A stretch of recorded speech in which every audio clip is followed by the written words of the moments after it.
Hey guys, today we're gonna check out the new Vaultskin wallet, the Notting Hill RFID blocking wallet in brown. So it comes in a nicely textured box.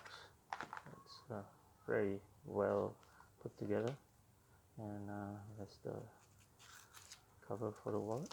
And just slide it out, and this is the Vaultskin Notting Hill. It's pretty nice, very nicely textured leather right here. It's got a single zipper and a keychain holder right there. So inside, just have a look quick. That's a little piece of foam that I guess keeps everything intact. Just a thank you card, and so we have a little money slot right there. Then a pouch here, I guess, for more cards, and then some card holders there. There's plenty of card holders around. There's one here, two, and then 3 and 4 right there.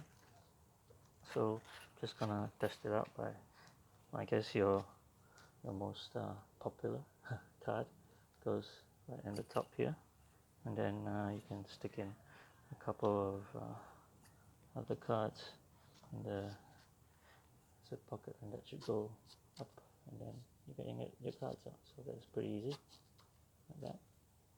It's nice and smooth. Then you can slot a couple other cards in here. I think each of this slot should take about 3 cards maximum.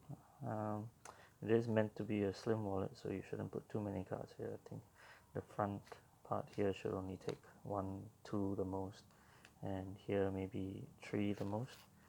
And then inside you can put a couple more cards. I think in this slot here maybe you can put another 2 and another 2 slot here. So yeah, that's pretty good, I guess. This little zipper pouch here is mostly for coins rather than anything else, but I really like this little action there. That's really smooth. Yeah, so that is the Vaultskin Notting Hill RFID blocking wallet. Cheers.